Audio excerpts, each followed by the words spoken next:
Hey, good morning, everyone. My name's Karen. I'm an alcoholic. It's early for you all to be here. I know your sleeping habits. Okay, my sobriety date is September 6, 1989. I recently joined Design for Living because I moved down to the beach. And I know there's a lot of new hands that were in this room, and if you don't have a home group, please go get one. You might not like that home group, but you'll find that you come to like that home group because your home group is going to bring you the sunlight of the Spirit. And they're going to teach you the things that I learned about a home group, that I didn't trust you very well, I didn't believe in you very well, and I certainly wasn't going to listen to what you had to tell me. But by coming around, I learned that I wanted to be part of something. And my home group would give me an assignment, such as greeting you at the door, and I hate to touch at the time. My sponsor said, "Why do you hug like an ironing board?" I had no idea I hugged like an ironing board. If you were my guy, I dated, you know how that went. But so I came to, and that's part of the Step 3 experience, and I want to talk about the evidence of made a decision. Because it truly is a decision, and has been for me, to deciding to be free. When I first came here, I didn't think it was about that. This decision to turn my will and my life over to the care of anybody but me was a scary proposition. I come from a world that if you did that, you would be quite vulnerable in every respect, in all parts of your life. I never knew as a kid growing up the alcoholic parents and what came in that door. So you want me to do what? However, we heard from our speakers before me about how we come here and the position we're in. We're powerless over alcohol. And my life has become unmanageable, meaning I can't manage the outcome. I can no longer produce the outcome I'm looking for. What do I do with that? What do I do with that? And so this Step 2 really became part of my understanding, and that I had to seek and believe there was something out there for a person even like me. I didn't think too highly of myself when I got here. I had done some despicable things. I caused a lot of harm. And when I was reviewing that information with my sponsor, she was nodding her head, and like she understood.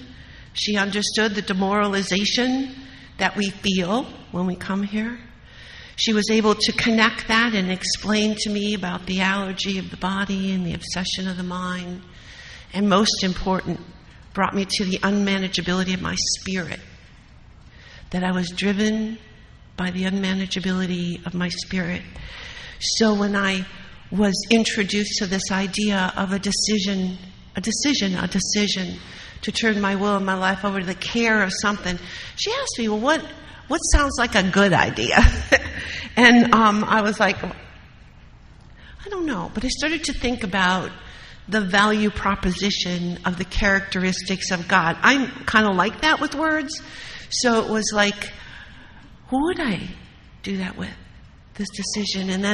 And she coincidentally brought in the idea and for me about God's evidence in my world.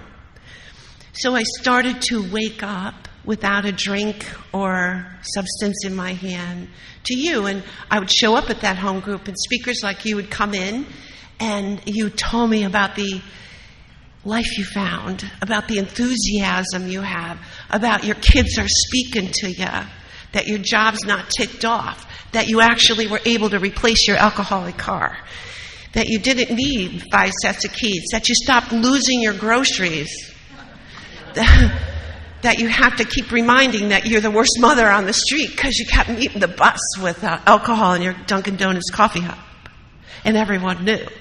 You talked about that in those home group meetings. You sent me to be part of you. I went to my first Area 44 convention. I was 3 weeks sober. And my sponsor came over to me and she puts this greeter thing on me. and leads me to the doors. And I went, "You want me to shake hands here?" And she's like, "Yeah." I was like, "Oh my God." And then a home group member, because I had joined a home group in 3 weeks because she told me I needed to show. I didn't really join it. I was just showing up at it. Came and stood next to me. And there started this incredible relationship I have with Alcoholics Anonymous in all facets. In my recovery, in service, in unity, in the whole triangle. I didn't know that was the triangle. I didn't know what the heck a triangle was. I didn't think really clearly when I got here. I didn't like being the dot in the middle of anything. So you that's me in the dot. I'm like, oh, I don't want to be a dot. I didn't understand that my defenses, my character defects, kept me separated from my life. Kept me apart from being able to jump in. And this decision, this third step decision, is so vital and grows with you as you uncover and discover, and becomes something that I never thought it would be. It led me to the understanding of my nature as an alcoholic. I truly understand the level of selfishness that I walked with, how I intimidated you with my arrogance and my intelligence. You know, I'm really smart. I let you know that. You know? You have to be really smart in here to figure out how to manage your life while you're a drunk and not wanting anyone to know. All of us are very good at that, or we wouldn't be sitting here. You know, I come from a very big family. I have a twin brother. I'm the oldest of 7 kids. I grew up in Wisconsin, along Lake Michigan. Up and down the lake we went, from town to town. 8 grammar schools, 4 high schools later, I end up in Mountain Lakes, New Jersey, as a senior in high school. Okay, as a Midwest girl, Catholic upbringing, always wearing a uniform, you can see I really didn't fit in. I have tried to disguise my Midwest twang so you wouldn't know where I'm from. So I would fit in. I learned to wear a mask really well. And this mask, this decision, step 3, is asking me to take that off. I can only take that off by a follow-up with the inventories, and they're going to talk about that. But we're only going to be able to really understand that that mask has no value here with the truth. I'm making a decision to seek the truth. And I've come to that understanding because I paid attention to the evidence in my life. So I stopped drinking. I start going to you. A sponsor finds me. I believe that everybody I meet and who either comes into my life or I'm in theirs, it's a placement for something that we need to show each other. So when women come to me and ask me to take them through the work, I take them through the work. And God always makes time on my calendar. I find that incredible. They'll say, "Oh, you're too busy." And I'm like, well, it's really not my calendar, but they don't know I believe all that yet. They don't know that I believe that God does not have a clock, that there's no timeline, that there's no calendar, that there's no attachment to that the time for you and me shows up for you and me. And the information in this love story we call a big book is so vital for me to feel okay. Okay, I'm not talking great, which I do today, but to feel okay, I had to walk through things that were very uncomfortable. And as an alcoholic, uncomfortability is not something I wanted to have. You know, I was always trying to find something to fill that hole in the soul. So the decision to seek, the decision to walk through my life really came about on the look back. I didn't realize that's what I was doing. So when Christine, by the way, a year, is that not too cool? I've known her for 17. I like stoked. That decision, my troubles, I was brought to this question. Well, on your own power, tell me, how did it turn out? I'm going to ask you that question. On your own power, was your life everything you wanted? Were you getting the results you liked? Were you living in a place of wonder? Were your kids in love with you? Did they want to spend time with you? Were you able to show up at work on time? You know, was I able even to make a legal paycheck? Questions, right? Was I the person I wanted to be? Because deep in the heart of every single one of us, is the desire to be and do so. And I've got this mind, this alcoholic mind, that needs treatment, that needs to be treated with new ideas, thoughts, and attitudes, new emotions.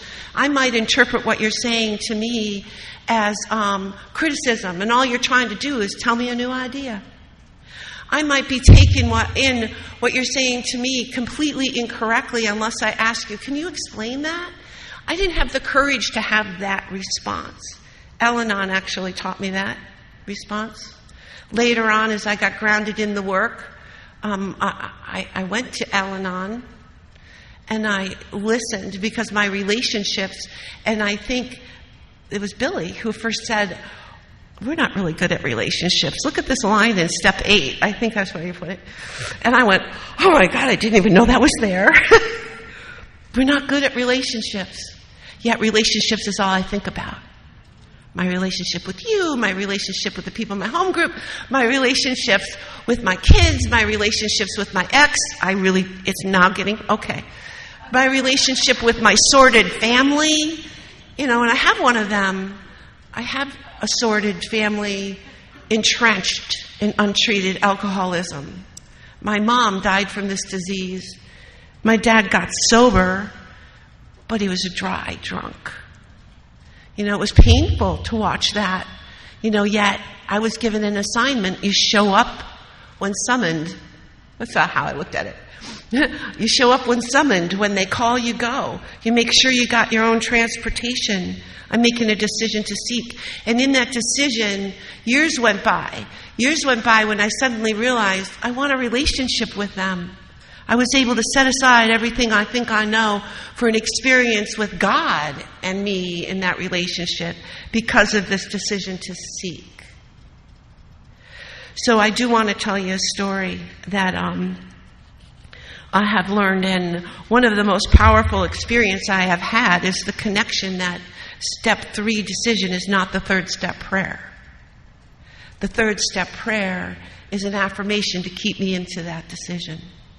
The third step prayer gives me an opportunity to bring the resentment of the day or the hesitation of the day or the frustration or the glory of the day into that prayer to maintain who I am and what my job is, and that is to be of service or of help, so that I get to have that transformation of mind, body, and soul, so I don't pick up a drink, so I don't get that life back, so I have the from the head to the heart experience. That's why that prayer is there for me. That prayer, I'm able to take anything into that and say, God, help build with me. It's not for me, it's with me. What does that mean? And that really took me to a position I always held. It was your job to satisfy me. You didn't know that, by the way. It was your job to show up in the way I needed you to show up. You didn't know that either. And then I would hold a resentment against you that you didn't do that. It was like it's crazy making, but that was the motive of me. I didn't know that this decision to seek involved me. I had to participate in it, right? I had to try things that were uncomfortable. I came here as a victim to circumstances. And my sponsor first took me to the chapter to wives, then she took me to a vision for you, because she told me in this, there's a vision for you that Alcoholics Anonymous has for a person like you. And then we started from the beginning of the book. After delivering my self-help books to her, because I've helped myself too much, and she handed me a big book, a 12 and 12, and a meditation book, and she said, I think we'll begin here. And here's what happened in that one moment. She showed me respect and love, and I was able to respect a human being for the first time ever without a condition, because I really wanted the light in the eyes that she had. I really wanted that for me, and I wanted to be able to be a witness to that to my kids who hated me when I first came here, because I destroyed their life. I threw out their abusive father. But they didn't know all that then. My children were 11, 8, and 4 when I came to Alcoholics Anonymous. I did not have a relationship with them. They were terrified of me. And today, I have 9 grandkids. They're all boys, and I have the possibility, I'm waiting for polka dots. I have a possibility of these 2 beautiful girls coming into my life as stepdaughters, and I'm just like, wow. Look at that. It was just my birthday, and they all came down here, and we were at the beach, and they took this picture, and I'm looking at them going, there was a time nobody would have done that. And we were able to have pizza, and we were able to do a very important thing, and that was laugh. I was able to laugh with these littles. That's what I call them. And I was able to be with them, exactly who I am. And they know what I do. So with this decision, I've learned another really great tool in that there's 3 aspects of God. There's the God I'm with, there's the God I turn to, and there's God I bring to you. So these aspects of God became the aspects that I started to look for in the care of my God. What does that look like? Because in our book it tells us, driven by 100 forms of fear, self-delusion, self-seeking, and self-pity, period. What if I was driven by 100 forms of God? What the heck will that look like? How could I do that instead? Well, I'm not going to be able to even recognize that without the inventories. But it began a thought, like, what are those aspects of God? What is if I am dishonest? And I was extraordinarily dishonest, not by lying directly to you, but not telling you what you wanted to know. And I really did know what that was, but you didn't ask the question, so I didn't give you the answer. You know how that goes. Well, that was my story, so I confused people. Because if I confused you enough, I could probably manipulate the answer I was looking for. But I didn't know I was doing that either. Below the level of surface is the operation of my alcoholism. And it wants me in any way it can get me. Today it shows up in hesitation. It shows up in areas that just waiting for that little crack, And I've got to be awake and aware for that. So here's the beginning of awake and aware. I start to practice this. I start to take the position they talk about of not playing God in your life. I was accountable to that statement, not playing God in your life, to my sponsor. She would ask me, I would tell her, and she said, you're doing it again. I'm going, I am. Well, how do we make that right? What could you do differently? And we started this new practice, and thank God for sponsorship and being able to talk my truth. Really tell her the truth, not the truth I thought she wanted to hear. Yeah. Because that was always the safest place to be. But little did I know what that was doing to my soul. And then it goes on to say, we have a new employer being all powerful, right? He provided what we needed, and then there's a big if. And that's a condition. If I stay close to him, perform his works well. So there was, what does that mean? What does perform his works well? And I think my sponsor used to get really frustrated with my gazillion questions. And she just turned to me and really snarky. She said, okay. One of those moments. Okay. I said, did you ever consider that it's just being the best version of you that you can be? And so that's what I have looked at God's will for me as, being the best version of me I can be. So when it's pointed out that I'm playing God in your life, that's not the best version of me I could be. And it might be for a variety of reasons, so it puts us into inventory. So I become less and less, and then they give me a bunch of promises. And this is the bonus plan for us when making this decision to seek a new life. I want a new life. I've had it with the way I treated you, and where I landed on September 6, 1989 was painful. The realization of God's grace at the truth of that moment, I never want to have to look at me as the way I did on that day. Today I understand a lot more. And I made amends in every area of my life. It took 21 years to finish those financial amends, but that day happened, and oh my God, fireworks. I've made direct amends to everybody. My sponsor was a firm believer in direct one-on-one amends. And she'd be like, well, did you harm him on the phone? Did you harm him by mail? Get in the car. And the answer was, no, I didn't. And she said, well, however it was done is however it needs to be corrected.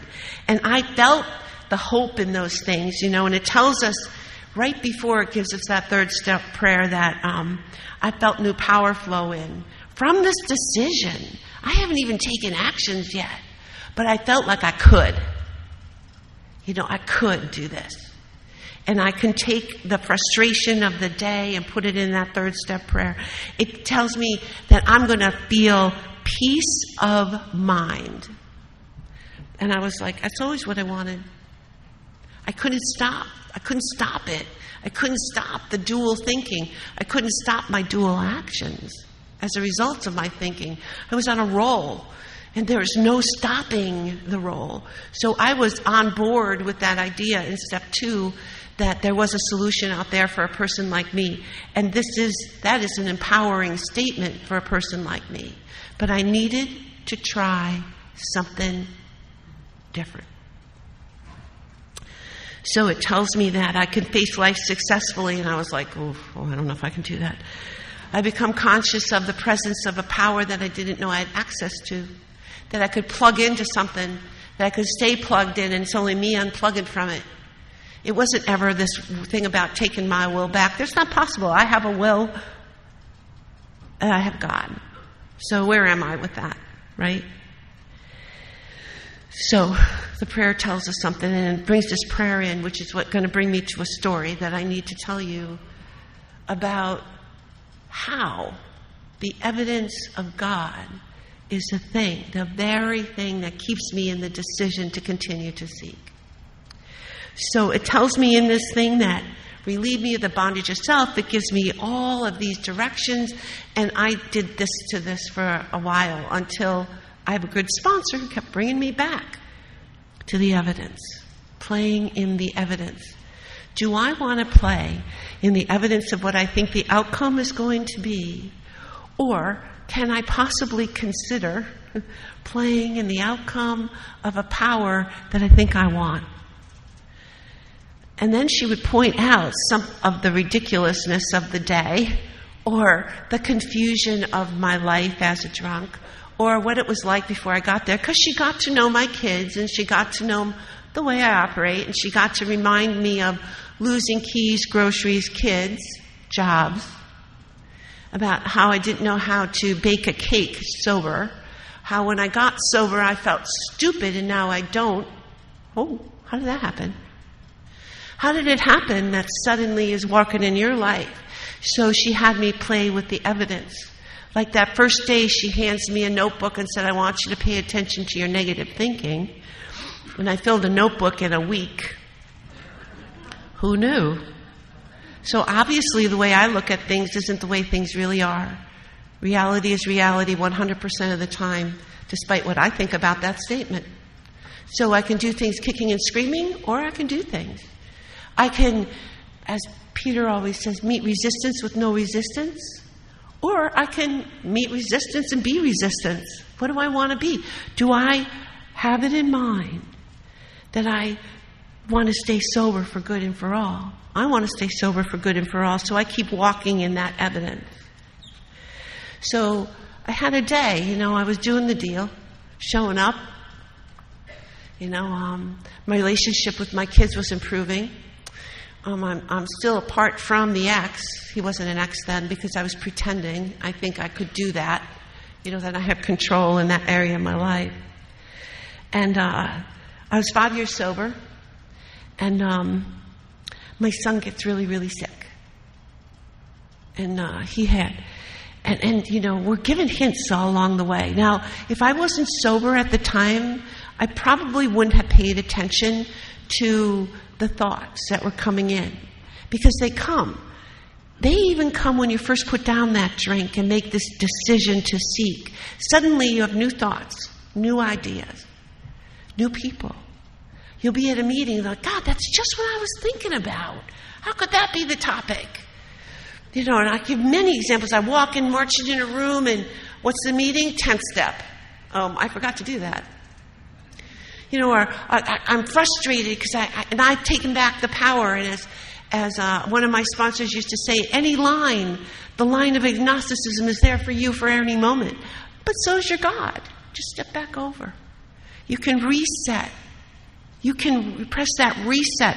I love props. You can press that reset button anytime, any moment. Just take a breath and go, okay, what is that all about for me? Is it fear? Well, I've learned fear is nothing but my selfish nature wanting exactly what I wanted when I want it. And I'm not patient about not getting what I want. But I've learned to know that it's going to come. So my son got really, really sick, and I had been given information the few days before that occurred, and he woke up on a Monday morning. It was October 17th. It was 1994. He is in freshman high school. He is an unbelievable athlete. I come from all that athlete stuff.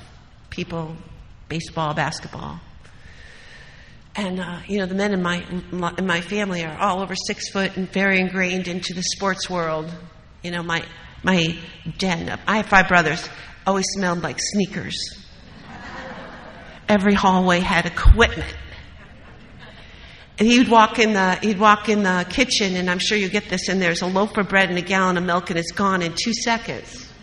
And if you didn't work really fast, you didn't get enough food to eat because they did it. That's what they were, but they still are. And I was talking to actually my son's birthday's today, and Dad called me before it came down here, and he's on his way to a lacrosse tournament with his son, one of his sons. He has 5 boys that he could never have, they said. He's on his way to a lacrosse tournament, and Mikey said, "Grandma, how many goals should I bake today?" And I said, "I don't know, how about a baker's dozen?" He's like, "What's that?" What do 10-year-olds know, right?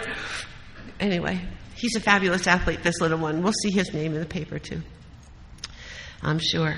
So he's really sick, and I get up, and he comes downstairs, and he said, "Mom, I just threw up blood."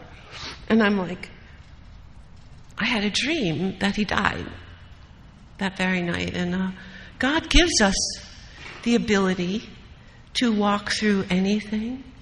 And I believe in medicine and miracles. So I paid attention, and I said, okay. So I got my other kids taken care of, and we went to the doctor, and the doctor said, "You were just here." And I knew something was wrong. This is October since May, and I thought maybe mono, maybe something. And that's not what it was to be. He was in a complete renal failure. I found out by the end of that day. And had I not brought him in, he would have died from poisoning, uremic poisoning, because that's what was going on for him. And we were in a journey that was to last for the next 6 months. That was terrifying. I didn't know what the word renal meant. I lived in literature and history, and science was not my jam. It just wasn't. I was very bored there.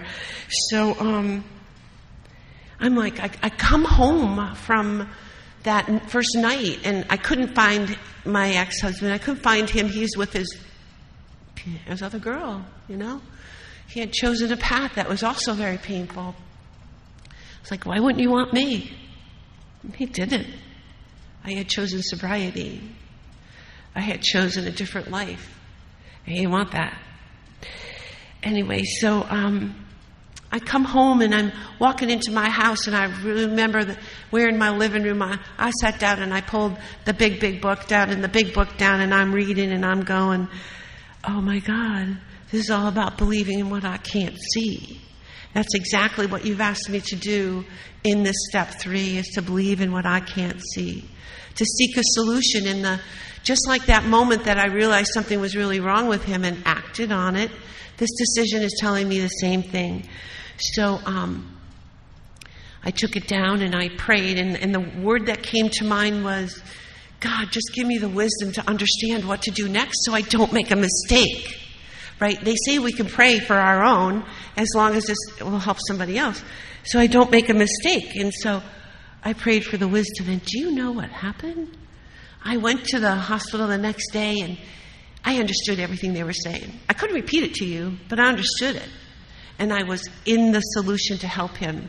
The bottom line was that he would be unable to move forward without a kidney transplant if they could stabilize him. Because he had a virus out of nowhere. A virus, sounds like COVID, right? A virus out of nowhere that it was attacking every organ in his body. And they didn't know if he would survive. And this is day 2. That kid had just played a football game on Saturday. He was the quarterback for the varsity team. And I'm on Monday, Tuesday, complete renal failure. There's no hope unless this virus runs its course. I'm like, whoa. So where does God come into all of this, right? He was attending a Catholic high school, and I knew them pretty well because he was bad. Oh, my God, the trouble with that boy until we found a solution, and here's the beginning of a new solution.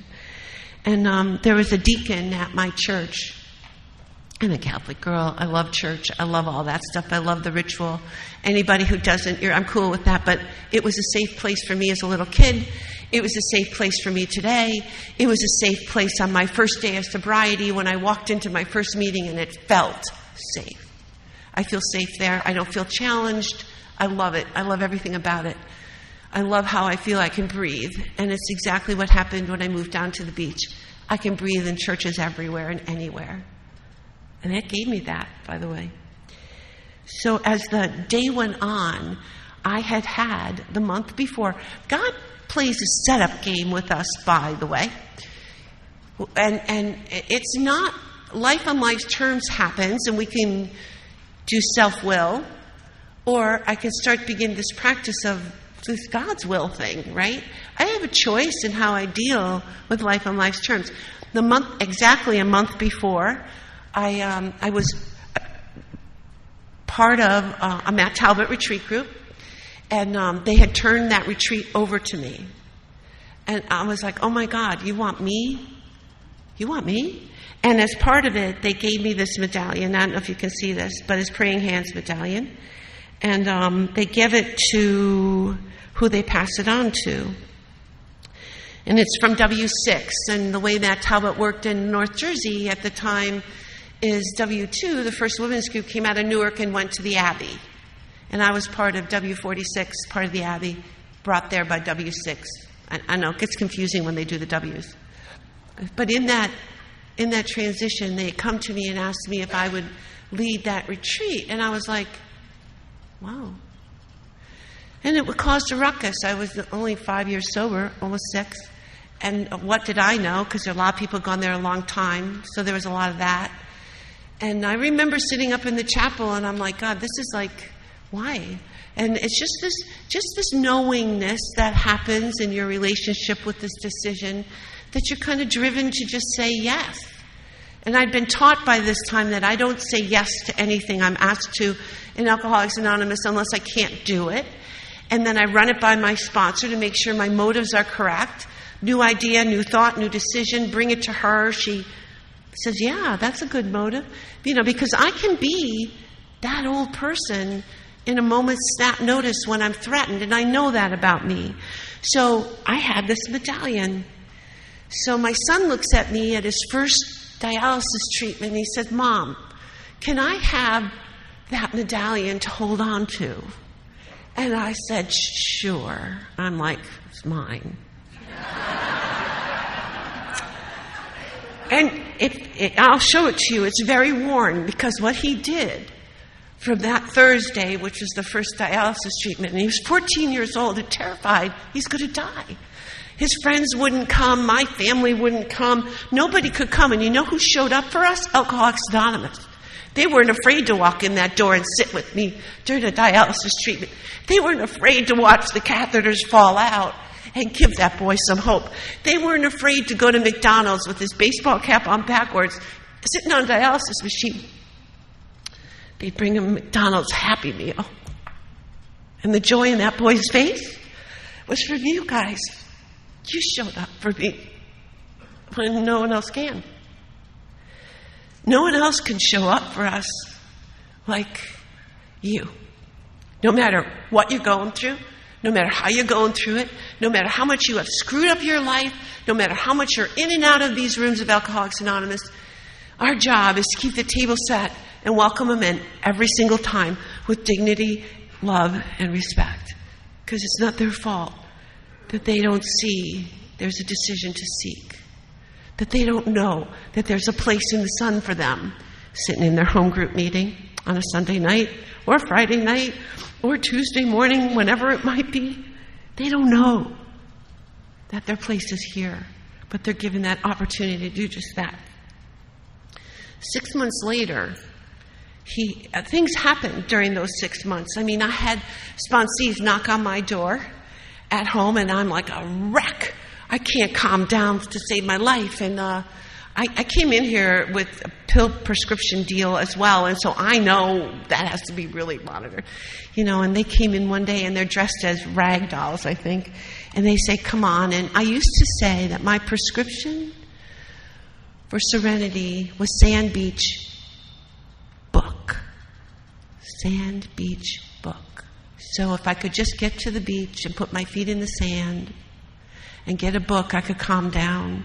Because there was something that happened with me in the water.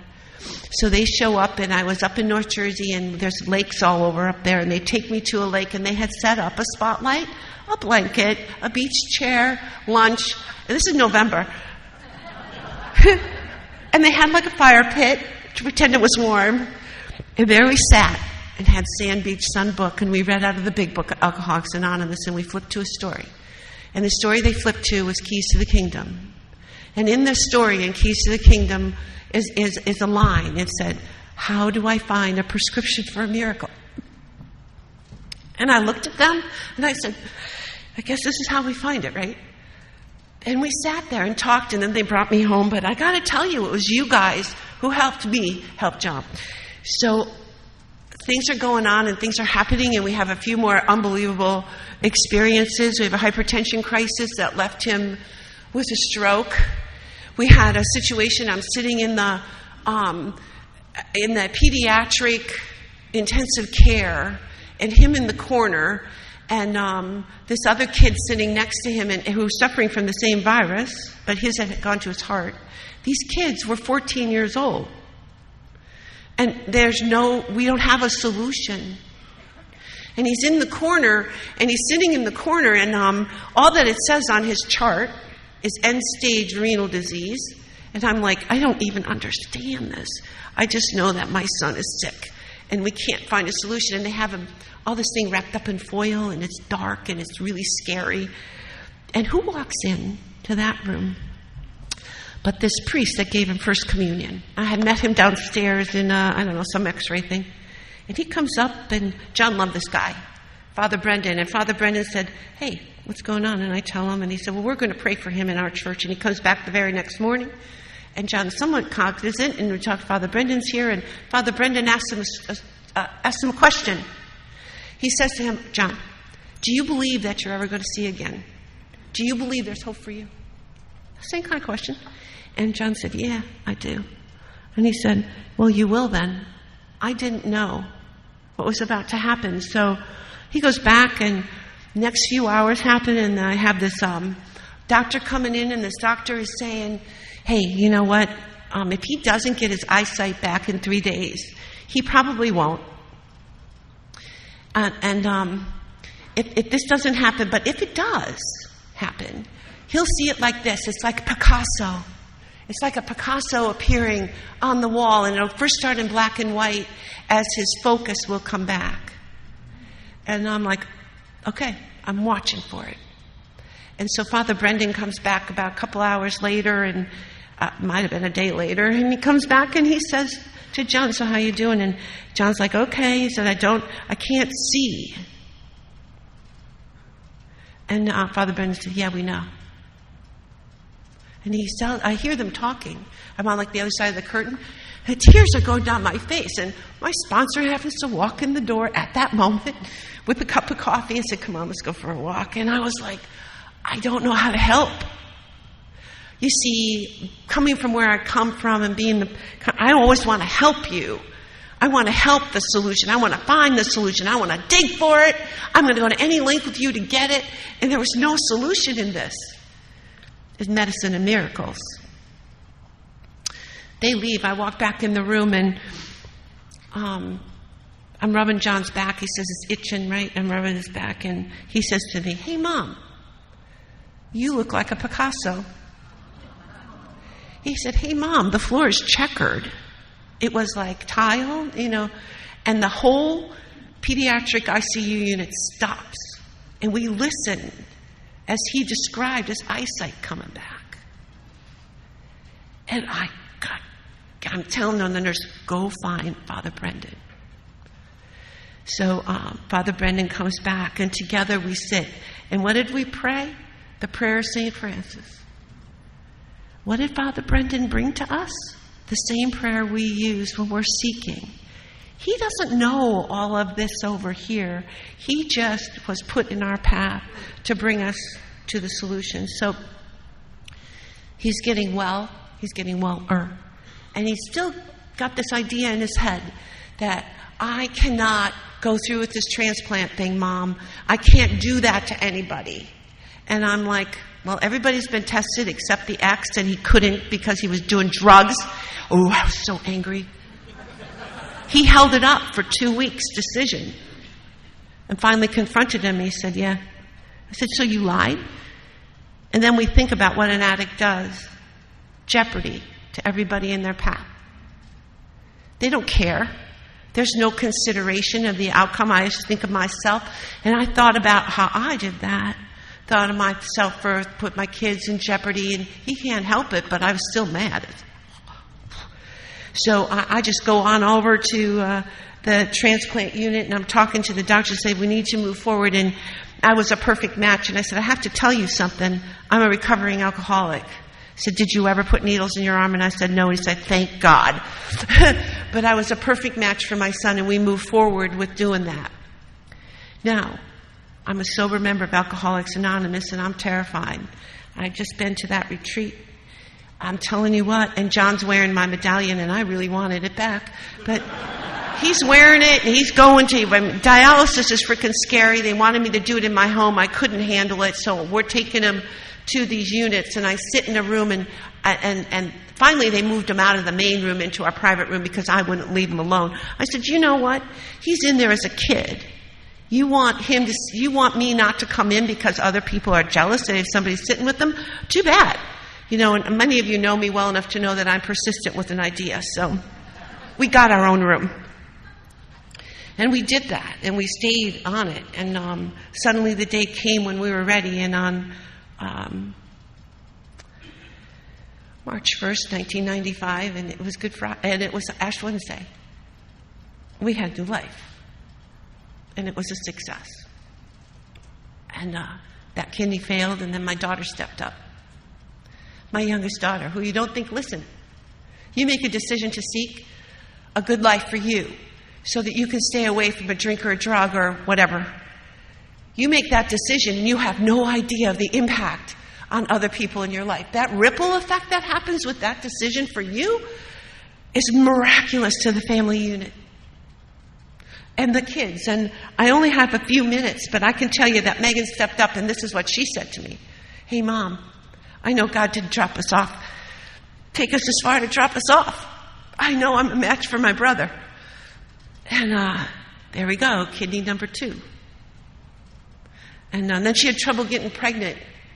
And there's a direct correlation between all that, and I don't need to get into that right now, but there's a direct correlation between doing that stuff. It has to do with the adrenal glands and all that stuff. And when they did it with me, they cut you open from front to back. When they did it with her, it was laparoscopic, so at least they've improved the process. There's a whole lot of story behind all that incredible, miraculous medicine. I met the person, my first sponsor moved to, at the same time when Johnny went into kidney failure, moved to North Carolina, right near Duke University. And Duke University is where they did all of this transplant research. And her sponsor that she met down there, husband, was a pioneer in kidney transplantation. And he had the opportunity to go through several transplants, and he eventually died from polycystic kidney disease. He eventually died, but she knew everything about it, and she was angry at his decision to be a pioneer. We went and saw her because I had to thank her for the sacrifice her and her family made, because I had my son. And we went down and we met with her. And my son looked at her and she said, "Thank you so much for your sacrifice." Out of his mouth, Alcoholics Anonymous taught us how to be like that. The decision to seek the truth, the decision to be in the truth, no matter what, allowed us to try that on, right? And while we were there, she gets a phone call, and this woman's daughter is in kidney failure, and John has helped her connect the dots. So we never know why these things happen. We just don't know. In the past few weeks, I have two brothers that are in end-stage alcoholism. I don't know how to help them. My dad's birthday was September 21st, and he died a couple of years ago from Parkinson's. And I had the unbelievable experience of a 9-step healing. I can't even tell you. I'm not to talk about 9-step here, but I just can't tell you. But it was about the decision to seek that went to that place. So Matthew called me. And whenever he calls, I look at the phone and go, "Oh, trouble." You know how it was 11 o'clock at night. I had just gotten back from, my car was totaled during the last nor'easter. It was a nightmare with insurance and trying to get a car. Try to get a car right now. Well, God made one happen, and that all worked out, and I had just gotten home. And the phone rings, and you taught me to pick up the phone no matter what I think about that phone number. I'm looking at it like this, going, "Oh, man, it's 11 o'clock. There's only going to be trouble." It's usually money, because we get ourselves that way. And I answered the phone and said, "Hey, how you doing?" And he said, "I am going to die tonight. I need help." So I called my network up, and we hooked him up, and 24 hours later, he's in treatment in Illinois. It doesn't happen without the desire to show up in life. And in the 24-hour period, I had him on the phone with me, and he is describing, page 52 in our book, he is describing the bedevilments in his life, and I'm responding out of my mouth with the 9-step promises, because that's my experience of the evidence of playing in God's playground and not in alcoholism's playground, and that's what he witnessed in me. That's what he gets to see in me. That's what my kids get to see in me. That's what my family gets to witness in me. That's what hopefully my home group and my sponsees and the people I'm involved in get to see in me. They get to see the power of the power, the only power. Because there is a solution for us, and there is one solution.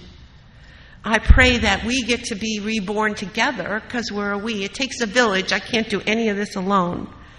Without reservation.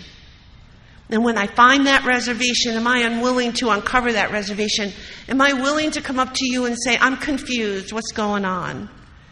Am I willing to sit with you and hear the criticism, and in my head, no, it's not about you, it's exactly how you feel, and giving you the floor to be able to speak your truth to me without judgment and criticism?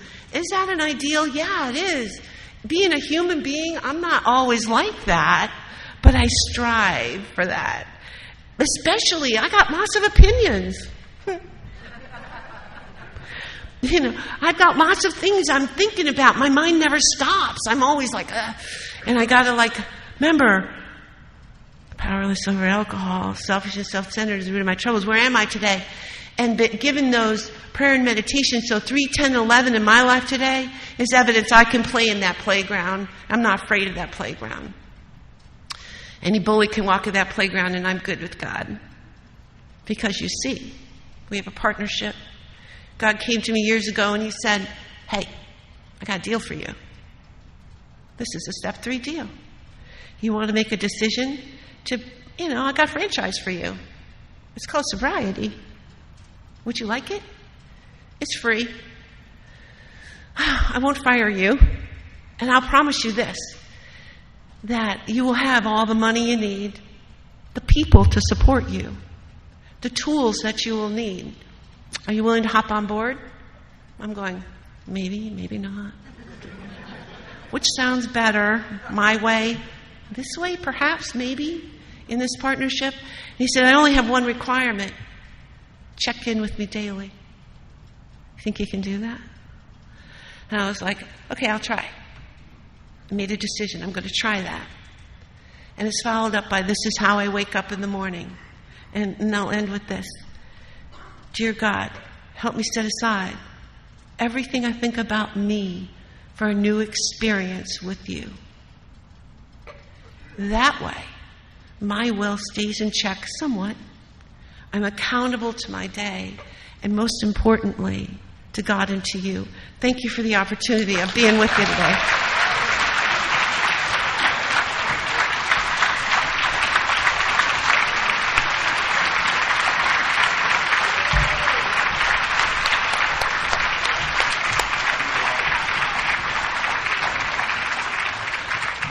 Thank you, Karen. We're going to close this meeting with the Lord's Prayer. Our Father,